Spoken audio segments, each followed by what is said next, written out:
Welcome to Tabor-Time Explains It All. In this new series, I will be covering a specific topic in depth, including my personal take and some tips and tricks. Episode 1 is the Helo Scout. Here we go. Helo Scout on the way. The Helo Scout. I remember when people first got wind of Call of Duty Ghosts and they heard about this support Killstreak, they thought it would be quite overpowered and that it might be another stealth bomber like in MW3. However, that is not quite the case. First of all, some information about it.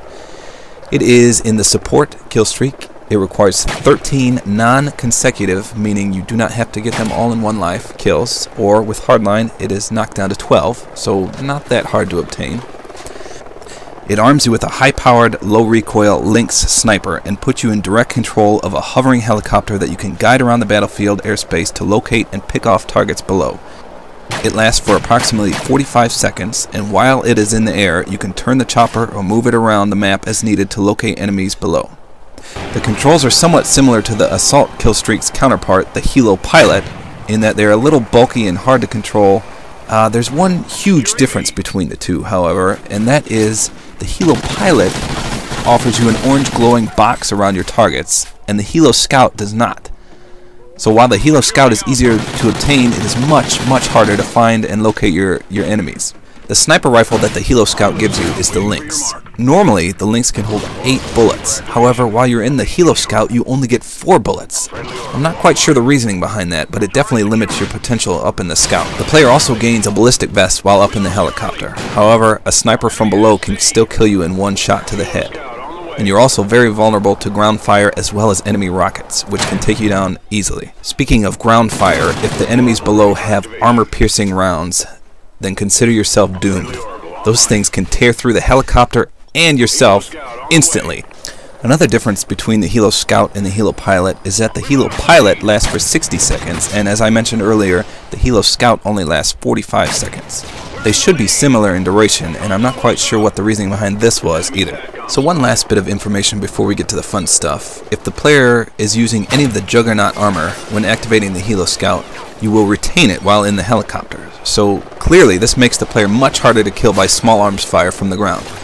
And one easy method is to just select the Juggernaut Recon along with the Helo Scout, since it's just 1 point higher at 14 kills or 13 with hardline.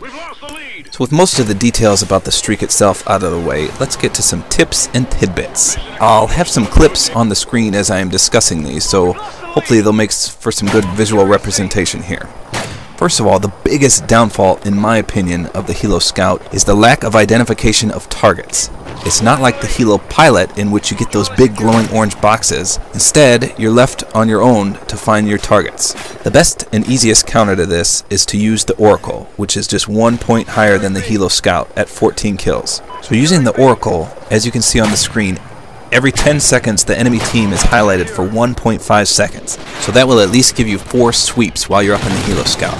Still, though, it's not permanent like the orange glowing boxes of the Helo Pilot. So I want you to note something on the screen here. I just kill at least 3 guys there, and then I'm still taking fire from behind. So I call my Oracle, and then I call my Helo Scout. I just want you to take note of that because I'm going to bring it back up in just a few seconds. So there's a few benefits to the Helo Scout that I wanted to talk about. First of all, I wanted to make mention that it seems like Infinity Ward did not make this kill streak as a all-powerful get as many kills as you can streak, but rather as just a reconnaissance. So basically you can shout out locations to your teammates. You'll notice when the Helo Scout is done, it drops you wherever the hell it wants to.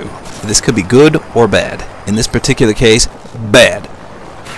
You'll notice from his perspective, I just fall from the sky like a piece of bread from heaven. Now on the other hand, it could drop you into a favorable location. Well, I guess it's only favorable if you're quick on your heels and you want to get some kills. So in this particular clip, I'm playing Strike Zone, and I pick up a few kills with the Lynx, like you normally should in the Helo Scout. And I thought I had a little bit more time, which is because I was hovering right over their base, and, well, not their base, their spawns. And unfortunately, it just drops me out. Unfortunately for them, it drops me right on top of them. But luckily, I've got my fully loaded Vector, and I clean him out. I chase this guy around for a little ring around the rosy, and then bam, bam, bam to the neck! Poor fella. Also, you need to be prepared to die insanely fast. Watch this clip. I just spawned in this Helo Scout, and I am dead. Frickin' VKS silent sniper to the face. Just be prepared for that to happen a lot, because when you get called in, snipers are on the prowl for you. Now here's my favorite part of the Helo Scout. Watch this. I take this guy out, there's two guys in front of me, and I use the Helo Scout and whisk away.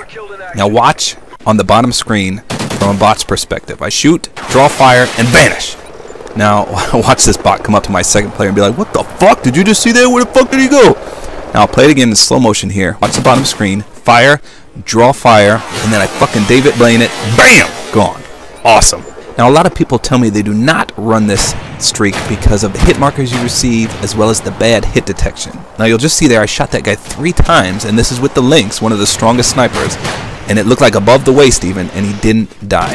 And there's a clip towards the end where I shoot a guy who's just standing idle 4 times and he doesn't die. So I don't know if it's a glitch or what, but and then there's the hit detection. Now this clip I get a few kills to begin with, but then it looks like my bullets just start going right. Look at that. They go right through the guy. Now this could just be me being a terrible shot, but I don't know. I felt that sometimes I would be aiming directly at the people. Let's see if one comes up. I don't know, because the helicopter's moving, and I don't know if it's just my bad aim or what, but it looks like my bullets just go right through them. And there's no reason for that, and I can see, look at that. I can see why people would not want to run this, just due to those 2 things alone. But I assure you it does not happen every time. One last thing I forgot to mention, always run sleight of hand. With only 4 bullets in the Lynx, it definitely works up here, and it increases your reload dramatically. And on a final note, and most people don't realize this, but you can use equipment from the Helo Scout. And let me tell you, there is nothing more satisfying than BAM! Dropping a canister bomb from above on some unexpected foe. Now when the game was first released and people used this streak, they were a little disappointed that you don't get a bazooka or a rocket launcher or something, but using equipment is just as satisfying. Watch here as I drop some C4 sandwiches on these guys. BAM! Now my personal preference is to run extra lethal and extra tactical perks, so you have 4 items to throw down on people. Now in this same clip of me bombarding people with my tacticals and lethals, watch this guy. This guy is just standing idle, and I have perfect aim on him. I shoot once, twice, 3, 4 times above the chest or above the waist, and he doesn't die. Now again, I don't know if that's a glitch or what. Now with all of that out of the way, there are a few key points I want you to take away from this video. If you're going to use the Helo Scout, try to use it when you're about to lose a gunfight. If you're running low on ammo or you're about to face too many enemies at once that you can't handle, use it to whisk away to safety. I would also recommend sleight of hand. You only have 4 bullets, and the reload time is painfully slow. Sleight of hand dramatically improves this reload time. If you want additional protection from ground fire, use the Juggernaut suit. However, I would recommend the Oracle, as this at least gives you the glowing orange boxes, albeit not for very long. It is still very helpful in identifying enemies.